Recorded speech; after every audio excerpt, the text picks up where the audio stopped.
Bonjour chères auditrices et auditeurs et bienvenue sur ma chaîne YouTube. Je suis Dr Manuela Kamsu pour ceux qui ne me connaissent pas. Aujourd'hui nous allons continuer à parler de la consultation médicale. Dans une précédente vidéo que je vous invite à consulter, j'avais commencé à parler en fait des étapes de la consultation médicale et également des questions qui pouvaient vous être posées. Et j'ai expliqué brièvement quelles pouvaient être en fait les raisons pour lesquelles on vous posait ces questions. L'objectif ultime, en fait, c'était de faire en sorte que le fait que vous sachiez pourquoi on vous posait les questions, vous pouviez mieux y répondre, en fait. Et plus vous répondez de façon optimale, moins on aura besoin d'examens complémentaires pour vous faire un diagnostic. Et plus vite, on va vous prendre en charge. Voilà, donc c'était vraiment un peu ça l'idée, d'expliquer un peu la consultation médicale. Parce que je pense que la plupart d'entre nous avons été déjà confrontés à une consultation médicale. J'avais dit la dernière fois qu'on avait deux grandes étapes de la consultation médicale. Et j'avais commencé à parler de la grande étape 1 qui était le questionnaire médical. Et ce questionnaire médical impliquait par exemple des questions administratives, des questions sur vos symptômes, pourquoi vous étiez venu chez le médecin, des questions sur votre histoire sur votre histoire personnelle, votre histoire familiale et votre mode de vie. J'avais également dit que c'était important de déterminer votre mode de vie, de savoir un peu votre histoire personnelle parce qu'on pouvait vous placer dans un groupe à risque. Et, le fait d'être dans un groupe à risque, ça permet en fait d'accélérer et puis d'accentuer la stratégie de prévention à votre niveau pour éviter que vous ayez d'autres maladies qui se manifestent.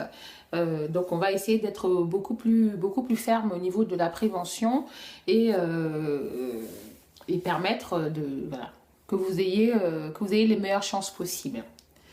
Maintenant, dans le cadre du questionnaire médical, on va également vous poser des questions sur votre histoire médicale.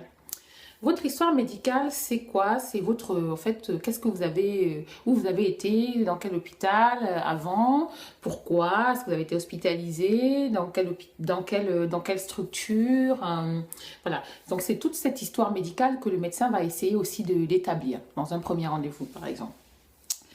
Le médecin peut vous demander, donc, comme je viens de dire, si vous avez déjà été opéré et où.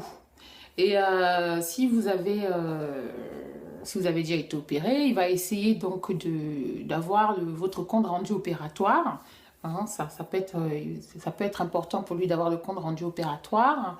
Ça peut être important pour lui également d'avoir les comptes rendus d'hospitalisation.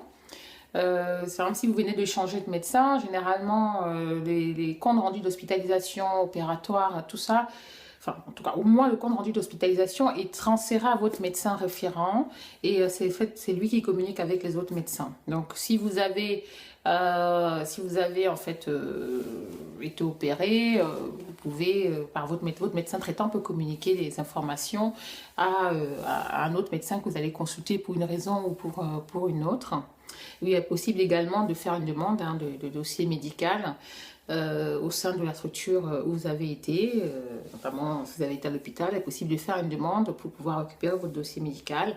Donc cette demande, voilà, il y a des conditions et des critères pour pouvoir y accéder. Voilà, donc l'idée en fait de tout ça, c'est d'avoir donc votre historique, hein, mieux comprendre qui vous êtes et mieux comprendre l'histoire de votre maladie, par exemple. Le médecin va également insister sur les traitements. Et c'est vraiment important de dire vraiment tous les traitements, ceux qui ont été arrêtés pour quelles raisons, et notamment si vous avez une mauvaise réaction à un traitement, comme je le disais la précédente vidéo. Important.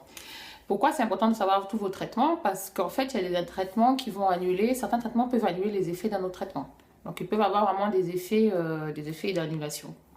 Ou il y a un traitement qui va pouvoir diminuer l'effet d'un autre traitement. Ça, c'est moins bien, parce que si on vous traite pour quelque chose et que vous prenez en même temps un autre médicament qui ralentit l'action du premier médicament, voilà, on ne s'en sort pas. Donc, c'est pour ça que c'est important de lister tous les traitements que vous avez. Ce sera aussi important de lister les vaccinations, est-ce que vous êtes à jour ou pas? Parce que quand on est plus jeune, on est bien suivi pour les vaccinations et tout ça, il y a les carnets, on fait attention. Et puis en fait, quand on est plus âgé, bon, on fait moins attention. Alors, je ne dis pas que c'est le cas de tout le monde, mais on a tendance à faire moins attention et on ne sait plus trop si on est à jour sur notre vaccination contre le tétanos, par exemple. Et c'est important de le savoir parce que quand si vous êtes blessé, si vous vous blessez quelque part, il est important de savoir si vous êtes couvert contre le tétanos parce qu'on va pouvoir agir en conséquence. Voilà, c'est aussi important de se vacciner. Les vaccinations, ça va être aussi important dans les périodes de grippe. Voilà, si vous êtes dans un groupe à risque, ben on va peut-être plus vous faire une vaccination contre la grippe que si vous n'êtes pas dans le groupe. En théorie, c'est que c'est vraiment important de se vacciner, mais il y a certains groupes vraiment on va insister pour qu'il y ait cette vaccination. En tout cas, on va leur faire vraiment comprendre l'intérêt de la vaccination. Voilà.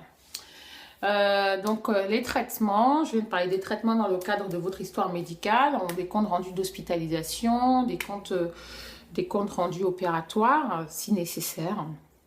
Eh bien, en fait, dans l'histoire médicale, on peut également vous poser la question de vos anciens comptes rendus d'imagerie et des comptes rendus de biologie.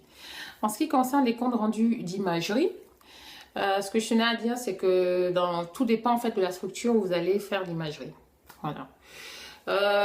Et tout dépend au fait aussi du pays où vous êtes, bien sûr, mais également des modalités d'archivage de la structure où vous êtes. Je m'explique. Dans certaines structures radiologiques, dans certains cabinets radiologiques, en fait, on ne vous donne plus de CD ni d'image, mais on peut vous donner un code et vous allez vous connecter sur un ordinateur et avoir accès à ces images. Donc, il est bien sûr très important de garder le code. Parce que sur le moment, on a l'impression qu'on va s'en souvenir, mais après, ça permet en fait ça permet d'avoir facilement accès aux images et surtout de ne pas refaire l'examen. Voilà. Dans d'autres situations, vous pouvez avoir dans d'autres structures, on peut vous donner un CD ou des images. Alors, si on vous donne un CD et des images, je pense que c'est mieux de plutôt garder le CD. En tout cas, le CD permet d'avoir vraiment des images beaucoup plus précises. Donc, si on veut voir vraiment un petit détail, c'est mieux d'avoir le CD. Donc, si vous pouvez conserver bien vos CD qu'on vous donne à la suite des examens d'imagerie. Sinon, ben, vous conservez les photos, les images papier ou les images sur film. Donc voilà, c'est pour les examens d'imagerie, c'est important. Donc de garder le code, j'insiste, de garder le code pour se connecter et avoir accès aux images. Ça évite de refaire l'examen, on va plus vite. Et aussi, ça permet de comparer également, si on vous refait un examen, de comparer à l'examen précédent. Parce que comme j'ai parlé dans la précédente vidéo, j'avais dit aussi que voilà, on peut vous demander, connaître vos antériorités en général, de toute façon, est important. Donc, que ce soit pour comparer ou que ce soit pour faire un diagnostic initial, il est important donc d'avoir votre dossier dans sa totalité en fait. Donc, ça c'est pour les examens d'imagerie, voilà. Maintenant pour les examens de biologie, ça peut être l'examen d'urine, ça peut être un examen de sang. Si vous allez donc dans le même laboratoire, la plupart du temps en fait le laboratoire va garder la trace de ce que vous avez eu comme analyse. Et quand vous allez refaire une prise de sang par exemple, on va vous dire tel taux est augmenté ou diminué. Voilà, donc votre taux de sucre est augmenté ou diminué. Ça, c'est l'avantage d'aller dans le même laboratoire parce que c'est les mêmes machines, c'est la même façon de calibrer les machines. Et donc, en fait, votre taux, on peut suivre plus facilement votre taux. Mais si, de toute façon, c'est un laboratoire, vous allez une seule fois, vous pouvez, si possible, tout dépend comme je dis, de votre pays, je ne sais pas où vous êtes, de votre pays, essayez de récupérer en tout cas au maximum, essayez de récupérer vos examens de laboratoire et de les conserver en fait. parce que ça peut être utile, comme je disais, comme pour l'imagerie, pour un suivi, pour un diagnostic initial, savoir s'il y a des paramètres qui se sont modifiés, c'est important. Je vais maintenant, après avoir parlé donc de votre histoire médicale, je vais passer donc à la deuxième grosse partie de cet exposé qui va être donc l'examen clinique. Donc après vous avoir posé des tas de questions dont j'ai parlé tout à l'heure, le médecin va vous examiner. Voilà. Donc, l'intérêt de l'examen clinique, ben, ça va être de faire le diagnostic. C'est vraiment au centre du diagnostic médical. Au cours de l'examen physique, le médecin va prendre un certain nombre de paramètres. Ça peut être des paramètres de poids, de taille, de la température, votre fréquence cardiaque, votre tension artérielle. Voilà, tous ces paramètres vont permettre des fois, quelquefois, d'expliquer tout simplement pourquoi vous n'êtes pas bien. Hein, si vous avez une tension trop basse, ça peut expliquer une fatigue récente très importante. Si vous avez perdu trop rapidement du poids, ça peut expliquer pourquoi vous avez une sensation de grosseur. Hein, cette sensation de grosseur que vous avez dans une partie du corps, plus la perte de poids rapide récente, ça peut signaler voilà, qu'il y a un processus tumoral en cours. Donc voilà, pendant cet examen, c'est très très important en fait de signaler donc tout changement par rapport à d'habitude, de poids bien sûr, mais si votre cœur s'est emballé récemment, vous le dites, voilà, mon cœur, j'ai l'impression qu'il est plus, il bat pas comme d'habitude, des fois il s'accélère, il se ralentit, voilà, c'est vraiment l'occasion ici de signaler toute modification et de ce que vous avez éventuellement ressenti. La deuxième étape de cet examen médical, ça va être l'examen clinique à proprement dit, c'est-à-dire que le médecin va aller vraiment à la recherche, à la pêche de ce qui se passe au niveau de votre corps. Il pourra donc dans un premier temps vous inspecter la zone qui l'intéresse, regarder au niveau de la peau, après il peut palper, toucher, voir s'il y a des zones qui vous font mal. Il y a certaines manœuvres qu'on peut faire pour savoir, pour dépister par exemple la raideur de nuque dont j'ai parlé déjà dans une vidéo notamment sur l'hémorragie cérébrale. Vous pouvez avoir une raideur de nuque et en fait il y a des manœuvres pour dépister cette raideur de nuque. Donc il peut vraiment vous toucher, vous faire des manœuvres pour savoir exactement ce que vous avez. Il peut également percuter. Alors ça fait musique, mais en fait effectivement dans certains cas, quand il y a un excès d'eau ou un excès d'air dans l'abdomen ou même dans le thorax, il est possible en fait de palper, en fait, enfin de percuter, excusez-moi. Et en fait en percutant, on peut savoir si c'est un trop plein d'eau ou un trop plein d'air. Voilà, c'est en fonction du sang en fait qui va sortir, on saura si c'est de l'air ou si c'est de l'eau. Donc ça, c'est des arguments importants. Le médecin également va vous ausculter. Donc tout le monde connaît le médecin avec le stéthoscope. Le stéthoscope va permettre d'écouter les bruits de votre cœur. Si les bruits sont réguliers, écoutez s'il n'y a pas un souffle au cœur, ça va être important, notamment pour les personnes voilà, qui sont sujets à des pathologies cardiaques. Il va également écouter vos poumons, savoir si c'est plutôt un problème au niveau des poumons, savoir si c'est plutôt un problème au niveau des bronches ou si c'est un problème au niveau des poumons. Voilà, en fonction du bruit que tout cela va faire, on peut déterminer si c'est un problème des bronches ou si c'est un problème au niveau du poumon. Voilà, qu'est-ce que vous pouvez faire au cours de l'examen? Au cours de l'examen, vous pouvez déjà vous laisser examiner. C'est pas évident parce qu'il y a des personnes qui tout simplement n'aiment pas qu'on les touche, qui sont plus ou moins pudiques. C'est pas toujours évident l'examen clinique.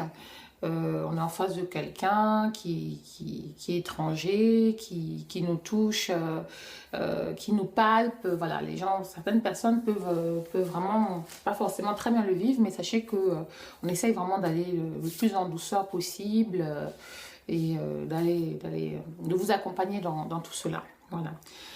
Et sachant également que les étapes que j'ai données, notamment les étapes de l'examen clinique, c'est vraiment des étapes que j'avais appelées des étapes standards. Mais par exemple, si vous allez voir un ophtalmologue, il va peut-être plus vous examiner votre vision. Un ORL va peut-être se concentrer plus sur votre audition, vos oreilles. Un gynécologue va se concentrer sur peut-être votre bas-ventre. Donc, en fonction du spécialiste que vous allez aller consulter, il ne va pas forcément faire toutes les étapes que je viens de dire. Tout dépendra en fait de la raison pour laquelle vous êtes venu, de ce que vous avez avant. Donc voilà, il y a plusieurs facteurs qui peuvent orienter en fait la consultation. Et puis aussi le facteur temps. Hein. Le facteur temps. Vous savez que les médecins sont surchargés au niveau des consultations. Donc c'est vrai que on essaie de passer le maximum de temps avec chacun. Mais il est des fois possible que la consultation se fasse en 2 temps. Voilà, tout dépend du degré d'urgence. Voilà. Enfin, une fois que vous avez donc tout cet interrogatoire, ce questionnaire médical, dont on a principalement parlé dans une précédente vidéo, que vous avez la deuxième étape de l'examen médical. À la fin de l'examen médical, il y a plusieurs choses qui peuvent se passer. Soit le médecin a un diagnostic clair et net. Il vous dit par exemple, voilà, on pense que c'est un problème de peut-être votre tension qui est basse ou votre tension qui est trop élevée. Donc il a un diagnostic en fait à la fin de la consultation. Et là, il peut vous prescrire un traitement. Il peut vous demander d'aller voir d'autres correspondants, même d'aller voir un médecin spécialisé. Où il n'a pas vraiment d'idée, et parce que vous avez un cas très complexe, que le corps humain est très complexe, et à ce moment-là, il peut vous prescrire des examens complémentaires, que ce soit au niveau de la biologie ou au niveau de l'imagerie ou autres examens complémentaires, pour pouvoir justement confirmer son diagnostic ou pouvoir rajouter des arguments à une suspicion qu'il avait au départ de ce que vous aviez. Voilà. Donc c'est un peu comme ça que se passe donc la fin à la fin de l'examen médical. Voilà comment ça se passe. Donc n'hésitez pas donc à poser toutes les questions qui pourraient vous inquiéter, qui pourraient vous préoccuper. Parce que la relation médicale, la relation médecin-patient, c'est une relation de confiance qui est couverte par le secret médical. Donc, vous pouvez tout dire à votre médecin sans être jugé. Et c'est vraiment pour le bien de tout le monde. Donc, voilà. Pour terminer, je vous remercie de m'avoir écouté sur cette vidéo et puis sur la précédente également. Voilà. J'espère que ça vous sera utile. J'espère que vous avez peut-être mieux compris et que ça a un tout petit peu démystifié l'examen de la consultation médicale et que dès à présent vous comprendrez pourquoi on vous pose telle ou telle question et que vous saurez y répondre d'une façon assez optimale.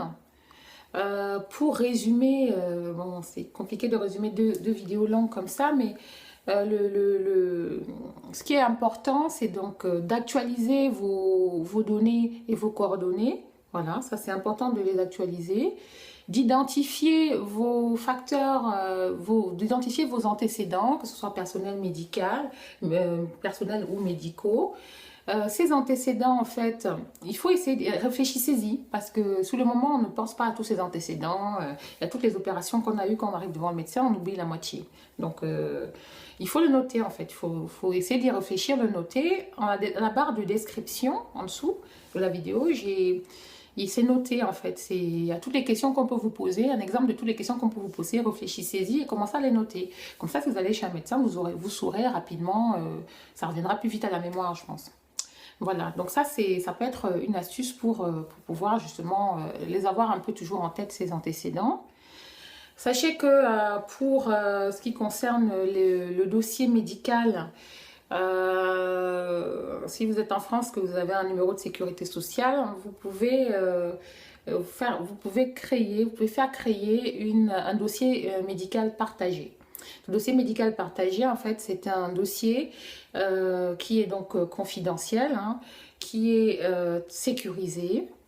C'est un dossier qui va permettre l'accès avec votre accord, donc, enfin, qui va être créé avec votre accord, et qui va permettre en fait à certains professionnels de santé qui seront autorisés à partager des données médicales vous concernant.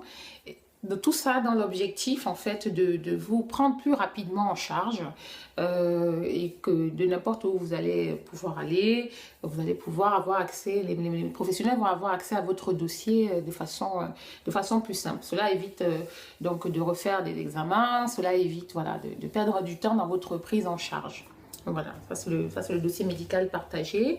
Donc c'est l'assurance maladie qui pourra vous donner vos codes, etc.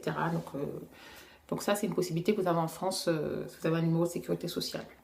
Voilà. Et enfin, je tenais à dire que ben, pour ceux qui n'ont pas de numéro de sécurité sociale et tout ça, qui ne vivent pas forcément en France, de conserver, voilà, de conserver au maximum ce que vous avez comme pièce de votre santé, de le mettre dans un endroit où vous pouvez facilement y accéder, où quelqu'un d'autre peut accéder, parce qu'on sait que dans des conditions d'urgence, dans les conditions d'urgence, ça peut être compliqué d'accéder soi-même à son dossier. On ne pense pas qu'on va aller en urgence à l'hôpital, donc on ne va pas forcément avoir le dossier avec nous, mais il faut savoir avoir un endroit où on le met, et comme ça, quelqu'un d'autre pourra y accéder pour pouvoir le communiquer à l'équipe médicale et aux professionnels de santé. Voilà, donc je vous dis merci et je vous dis à bientôt pour une prochaine vidéo. Au revoir.